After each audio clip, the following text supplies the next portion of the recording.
você hoje é um dos maiores catequistas do Brasil, assim.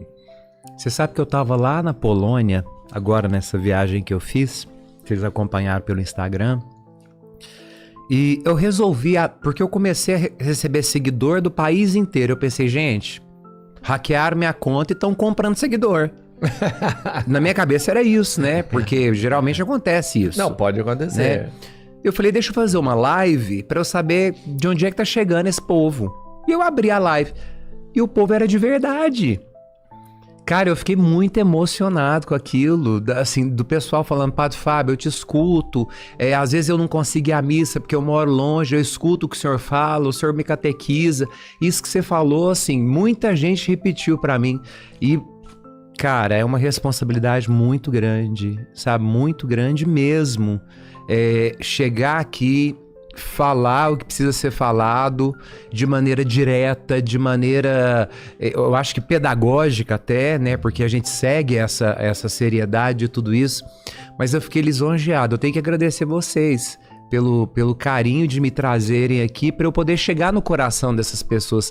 E é muita gente, sabe? E agradecer vocês que estão me seguindo no Instagram.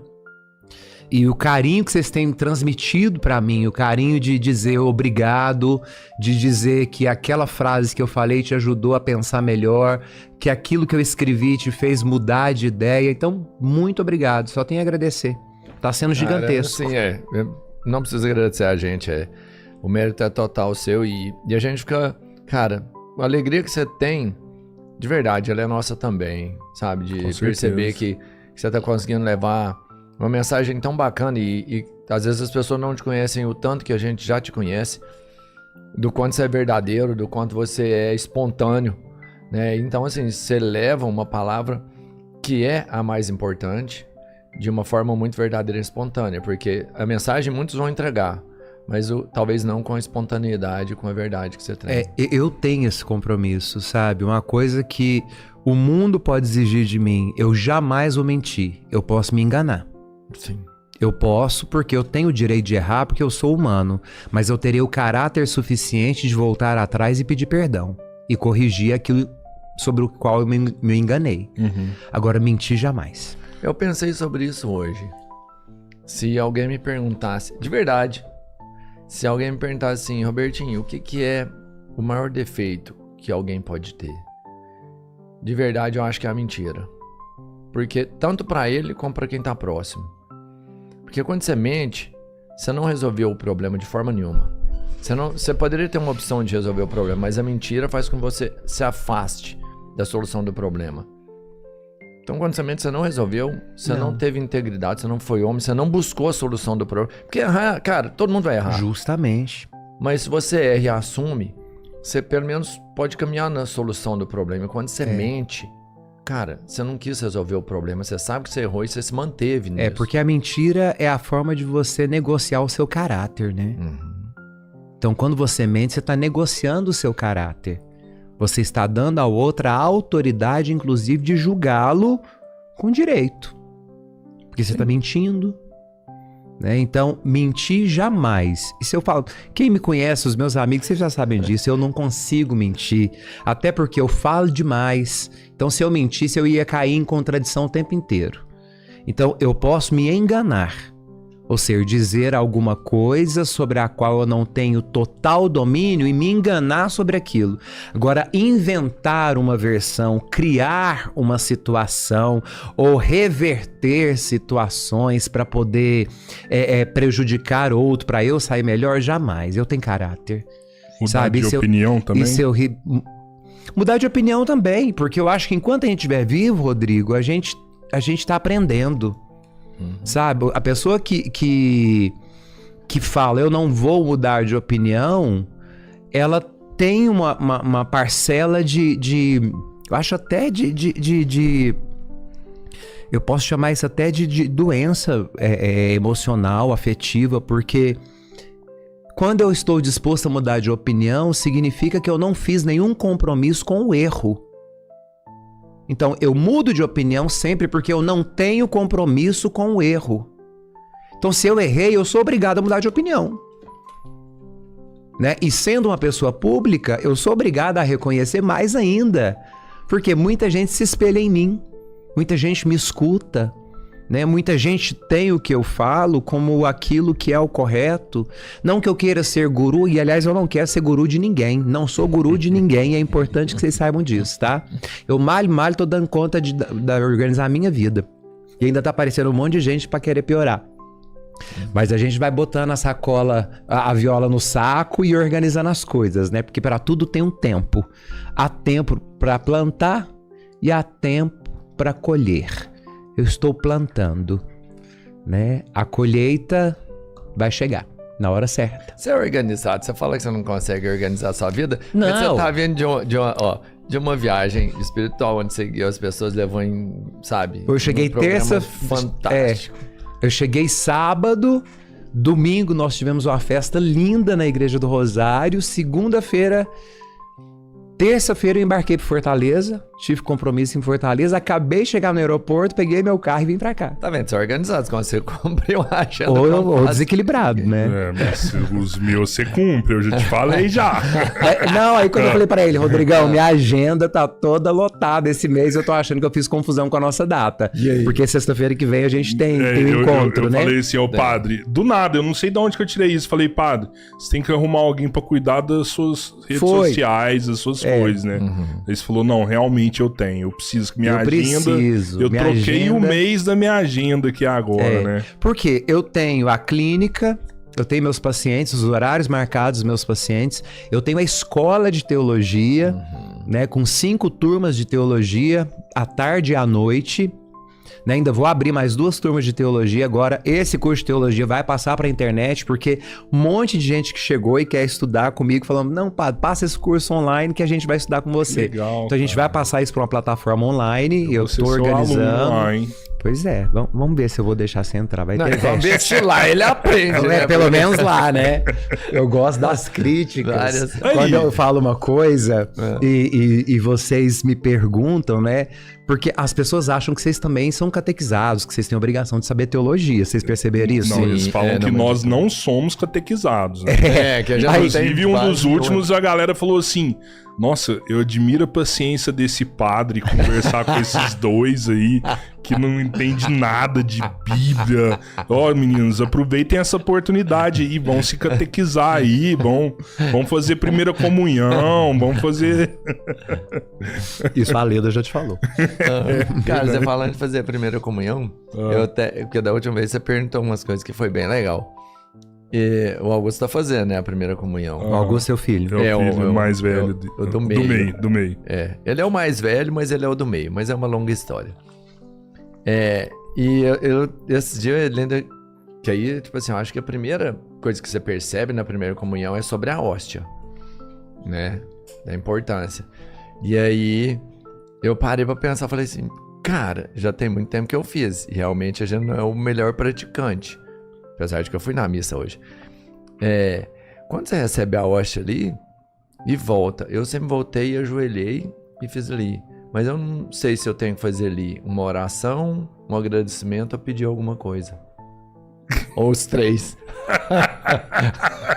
Cara, eu acho que você não tem que pedir nada não, velho. Sabe o que Santo Agostinho falava no século IV, começo do século V? Santo Agostinho, quando ele ia comungar, ele rezava a seguinte oração. Senhor, minha alma é uma morada estreita. Para que eu te receba, dilatai-a. Nós somos muito limitados na nossa matéria. Para receber a grandeza de um Deus que, sendo tão grande, se esconde misteriosamente num pedaço de pão, nós estamos recebendo o universo inteiro naquela partícula. A palavra hóstia do grego é pedaço, partícula. Então a hóstia, o pedaço, a partícula, é a comunhão. Por que a primeira comunhão que nós recebemos é gravada com esse nome? Porque é a primeira vez em que nós formamos uma união em comum com a assembleia dentro da igreja. Porque quando nós estamos reunidos para o dia do Senhor, E o dia do Senhor para nós cristãos é o domingo, não é o sábado, o dia que Deus descansou, como é para os judeus, porque nós não celebramos o descanso de Deus, nós celebramos o novo dia, que é a ressurreição. O 7º dia da semana torna-se o primeiro, porque Jesus faz novas todas as coisas. Então ele inaugura o primeiro dia a partir da sua ressurreição, que é o domingo, o dia do Senhor. E neste dia do Senhor, os batizados são levados à comunhão, na comunidade, para formar uma congregação dos que professam a mesma fé, em torno do mesmo altar, do mesmo pão e do mesmo cálice. E por que nós fazemos isso? Porque ele disse: fazei isto em memória de mim. Então nós cumprimos o memorial que foi dado por Jesus como ordem. Fazer isto em memória de mim. É o memorial. Nós revivemos a paixão. Acontece no altar o que aconteceu no Calvário. A mesma coisa. A diferença agora é que o nosso altar, ele é feito de pedra e não é mais uma cruz. E o corpo do Senhor, ele é transfigurado, porque ele toma o pão, que é o alimento que é dado a todos e é comum a todos, e diz: tomai e comei. Tomai do verbo pegar, tome, pegue e coma. Isso não é mais o pão, isso é o meu corpo. Aquele corpo que foi crucificado. Então o que nós estamos fazendo ali naquele momento, por isso que nesse momento a igreja se ajoelha, porque nós estamos diante do sacrifício da cruz. E da mesma forma ele pega o cálice, que é o cálice da bênção da ceia judaica, e vai dizer: tomai, peguem todos e bebam. Este é o cálice do meu sangue. Não é mais o cálice que recorda a aliança da saída do Egito, da escravidão do Egito para a terra prometida, mas é o cálice do meu sangue, o sangue da nova e eterna, ou seja, não haverá outra aliança a não ser a aliança no sangue de Cristo, porque para os judeus a aliança era no sangue do Cordeiro, que foi marcado nas casas dos judeus no Egito quando eles tinham que sair.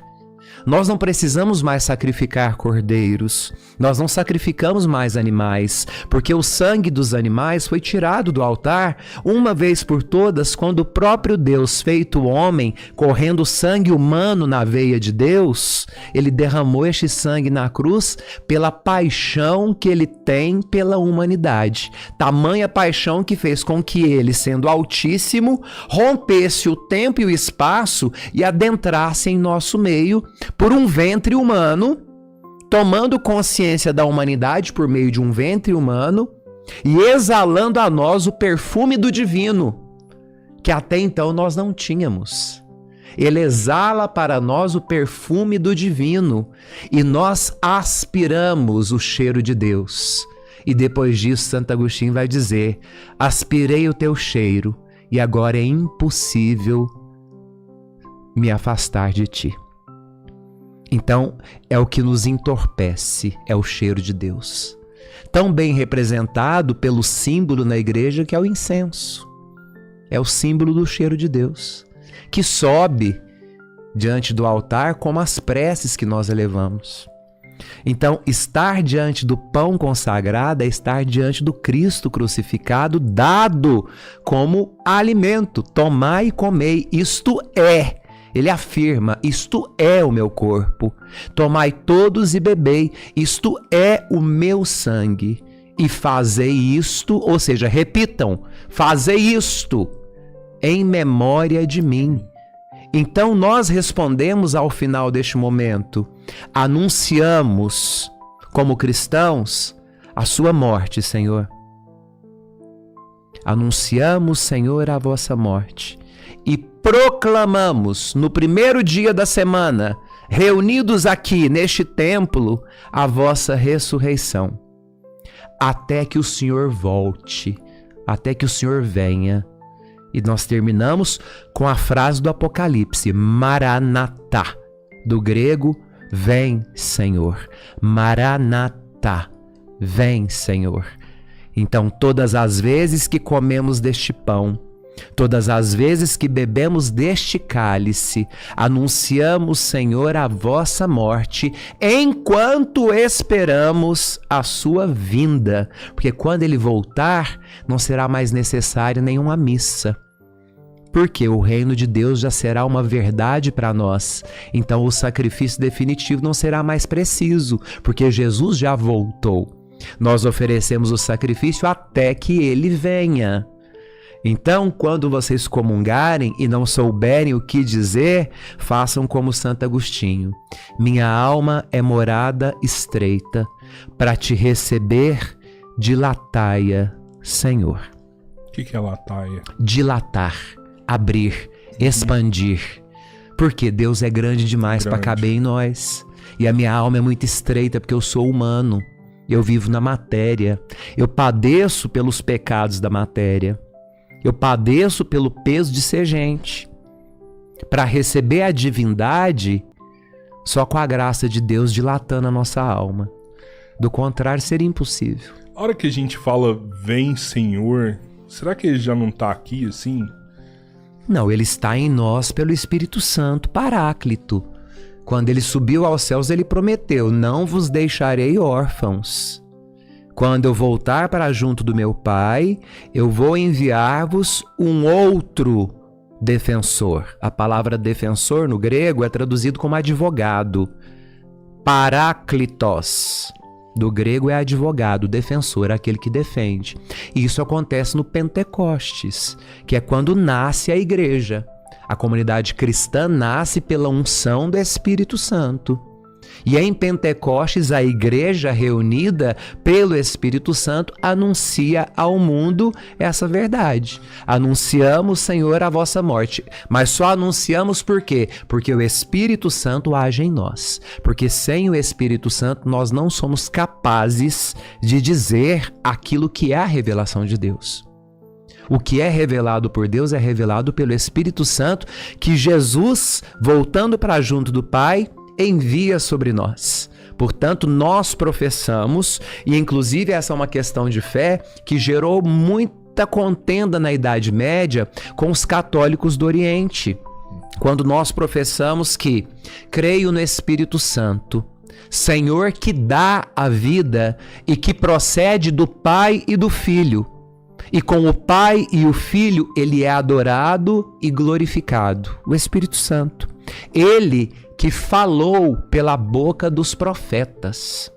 Ou seja, no Antigo Testamento, os profetas eram imbuídos pela força do Espírito Santo. Profeta, a palavra profeta, literalmente do hebraico, significa falar em nome de. É como seria hoje em dia, nós usamos o termo de porta-voz. O porta-voz, você não se pronuncia, você tem o seu porta-voz. Então os profetas têm a função de porta-voz de Deus. Então eles vão dizer aquilo que Deus manifestava a eles, sobretudo para alertar as monarquias que reinavam tanto no reino do norte de Israel, quanto no reino do sul de Judá. Então, se os reis estavam agindo mal, os profetas iam corrigir. Se os reis agiam bem, os profetas iam pedir para eles continuarem essa atitude sagrada. E nós perpetuamos o mandamento, porque o Cristo é o cumprimento de todas as profecias, assim como ele também é o cumprimento de todas as leis. Então, nós já não vivemos a lei de Moisés, nós já não vivemos simplesmente as profecias, porque o Cristo veio ensinar a unir as duas coisas. Quando acontece no Monte da Transfiguração, que Jesus se transfigura diante dos seus discípulos, aparecem do lado dele Moisés e Elias. Moisés representa a lei dos judeus e Elias representa os profetas, é o primeiro dos profetas. Os dois convergem para o Cristo, portanto, o Cristo é o cumprimento da lei de Moisés e o cumprimento de todas as profecias. E é naquele momento que Moisés e Elias dizem para Jesus como seria a sua paixão. Ou seja, para concretizar tudo aquilo que foi dito na lei de Moisés e que foi dito pela boca dos profetas, o Filho de Deus, que no Evangelho é chamado Filho do Homem, para poder levá-lo até Adão, e colocar a humanidade no evangelho, isso é uma questão que nós podemos trabalhar depois, o Filho do Homem será entregue aos homens e deverá sofrer. E vai sofrer a sua paixão e será crucificado e será morto. Então Moisés e Elias revelam isso na transfiguração. E Nosso Senhor então pede aos discípulos, vamos descer. Os discípulos ficaram tão extasiados com a cena que eles presenciaram, que o evangelista vai dizer, as roupas de Jesus ficaram translúcidas. Ou seja, mudou de forma. Transfigurar significa mudar a figura. Jesus, naquele momento, ele recebe de Deus a antecipação do que é o corpo ressuscitado, que é o corpo que nós vamos receber quando ele voltar para julgar os vivos e os mortos, e o seu reino não terá fim. O corpo glorioso, que não tem as vicissitudes da matéria que nós temos hoje, que não tem dor, que não tem lágrima, que não tem depressão, que não tem burnout, que não tem excessos, que não tem vícios, que não tem maldade, que não possui vaidade. Você acredita na volta de Jesus? Claro, se eu não acreditar, eu não sou cristão. Isso é a base do cristianismo, a ressurreição e a sua volta para julgar os vivos e os mortos. Você acredita que você vai estar aqui para ver a volta de Jesus? Eu não sei se eu estarei vivo, porque só o Pai sabe quando será a volta do Filho. Né? O próprio Jesus diz, né? Quanto a isso, somente o Pai sabe. Nós não sabemos. Mas tá próximo, né? Não posso te afirmar. Não, porque esse trem tá acabando, meu filho. Eu penso, eu sempre digo isso. Acabando, a sociedade, ela é cíclica. Quando nós estudamos a história da humanidade, nós vamos perceber que ao longo dos séculos, toda a sociedade, das mais primitivas às atuais, que às vezes eu penso que a atualidade está muito primitiva também, mas assim, quando a gente percebe o ciclo, tudo é uma roda, e na Idade Média eles chamavam isso de roda da fortuna, ou roda da alegria, ou roda da sorte, e você passa por vários momentos da sua vida de forma cíclica. Uma hora você vai estar em cima, depois que você estiver em cima, você tem a necessidade de cair, chegar no fundo do poço, pegar o impulso e subir de novo. Então todas as sociedades são cíclicas. Vamos trazer isso para o micro. Então todas as comunidades são cíclicas, todos os países, toda a questão política, social, toda a questão particular, ela é cíclica. Já afirmei num outro podcast. Podcasts é ótimo, né? Por causa dos meus gatos. Não, por causa dos meus gatos. Tem umas sociedades que acabaram, né? Que não justamente, foram cíclicas. Se tornaram cíclicas, só que esqueceram de subir. Ficaram embaixo. Por isso que elas acabaram? Por isso que Tipo acabaram. assim, os maias, os astecas. Vamos olhar para a cultura ocidental. Quais os momentos? Vamos falar do Império Romano até o presente momento, né? Vamos falar Não, vamos pegar da Renascença. Que a Renascença é o período pós-Idade Média, ali século XVI, que recebe o nome de Renascença justamente porque está renascendo daquilo que eles chamavam que era a Idade das Trevas, né? Que era a Idade Média. Então a Renascença dá esse nome porque nós vamos agora sair da escuridão e vamos entrar na luz. Então da Renascença até os dias atuais, que é o que formou as características da sociedade ocidental na qual nós estamos inseridos. O que faz a sociedade ocidental? O que fez ao longo dos séculos a sociedade ocidental? Em quais momentos ela mais se desenvolveu? Que ela chegou no fundo do poço e que ela deu um salto de qualidade, um salto qualitativo e que as coisas se transformaram de maneira positiva gigantescamente. Eles falam que foi na Revolução Industrial, no iluminismo ali, que foram essas grandes mudanças. Depois das grandes guerras também, sempre teve. Verdade. Porque o iluminismo, porque a Revolução Industrial não foram fatos que geraram para a história uma transformação completa. Se nós observarmos o caráter existencial, elas foram mais ideológicas. As guerras são fatos concretos. E toda a sociedade pós-guerra, ela precisa de ter força para levantar. Verdade. Então, para nós do Ocidente, as guerras, o período pós-guerra foram os períodos em que nós mais evoluímos. Então, pega aí os cientistas, as grandes invenções, as tecnologias, todos são criados no período pós-guerra. Por quê? É o ciclo que chegou aqui embaixo E a sociedade não estacionou. A sociedade ficou estacionada, morreu. Foi dizimada. Teve que se adaptar a outros tipos de sociedade porque foram dominados. Não tiveram força para subir e reconstruir o seu status quo. Uhum. E tudo na vida é cíclico. E Jesus já dizia isso. Quem está de pé, cuide-se para não cair. E é uma frase que eu gosto de lembrar sempre às pessoas. Ele falou isso? Jesus fala. Em que parte que ele falou isso? No momento em que ele fala a respeito dos fariseus, e ele começa a criticar os grandes mestres, as grandes autoridades, os políticos da época que mandavam e desmandavam, que compravam e pagavam e faziam e aconteciam. E então ele dá um ensinamento para os seus discípulos e para o povo, a multidão que estava ouvindo. E ele encerra dizendo, fala, e aquele que está de pé, cuide-se para não cair. E Paulo vai repetir isso nas suas cartas também. Paulo, porque ele já sabia o exemplo que Cristo tinha dado nos seus discursos, e Jesus vai dizer, sede espertos como as serpentes, porém mansos de coração como as pombas. Pô, Jesus era um grande pensador, assim, né? Tipo, muita coisa ele que não tá era o na grande Bíblia pensador. Jesus é o pensamento. Ele é o logos. Ele é o verbo. Ele é a grande Sofia. A sabedoria encarnada é Jesus. Então, aquilo que nós consideramos ideia, aquilo que nós temos como projeção de um mundo intelectivo, é concretizado na encarnação de Jesus. Por isso que João, evangelista, vai dizer tanto no seu evangelho quanto na sua carta que a experiência de Deus se dá pelo amor, só que um amor racional, não o amor das paixões. E ele começa dizendo, no princípio era o logos. Logos do grego significa verbo, palavra. No princípio era o verbo, e o verbo estava junto de Deus, e o verbo era Deus. E tudo o que foi criado por meio dele. E sem ele, nada do que existe existiria. Então, o que dá sabedoria, o que dá forma, o que dá cor a todas as coisas é o Filho na presença do Pai com a ação do Espírito Santo.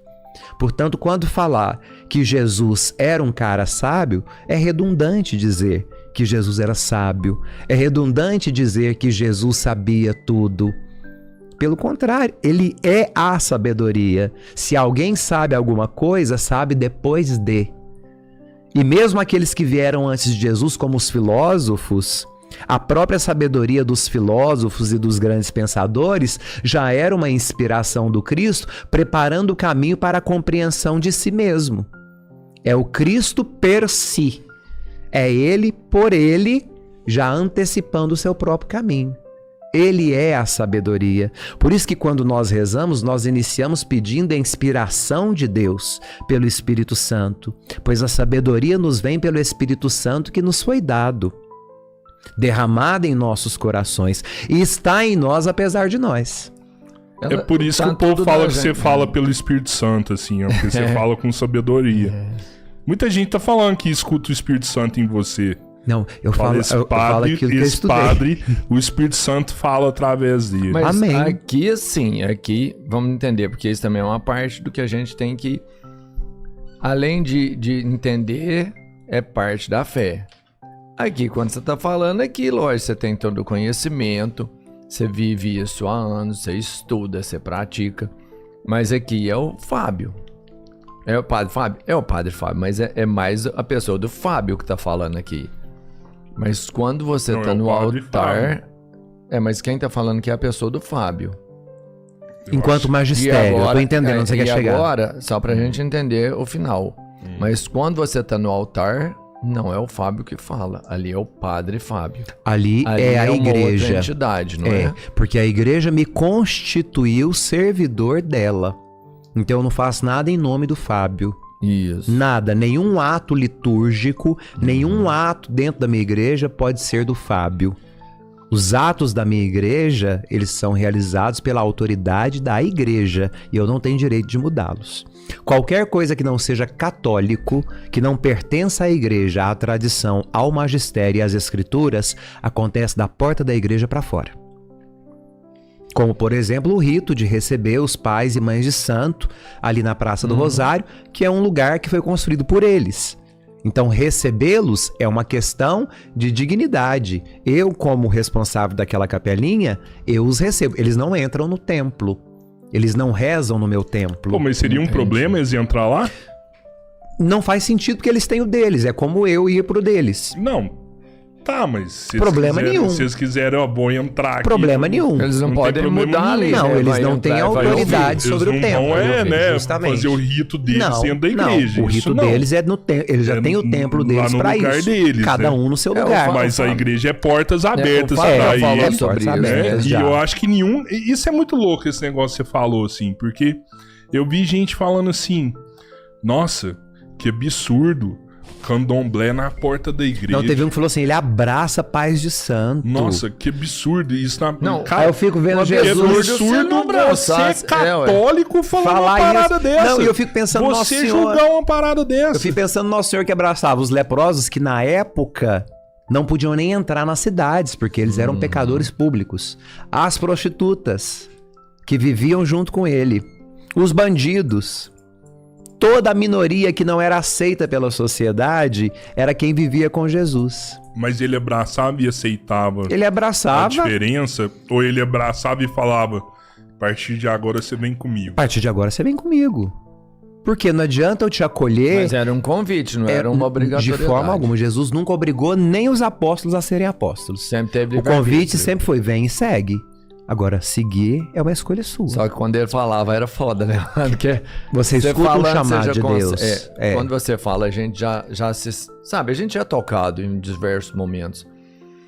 Quando você fala, você já toca a gente.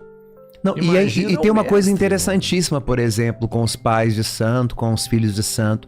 Eles chegam na praça, eles não entram na igreja, até porque eles têm consciência que aquele templo é católico. E eu tenho consciência que eles estão ali para fazer um rito, lembrando quem veio antes deles, porque aquele território era deles, né? Antes de ser um território católico.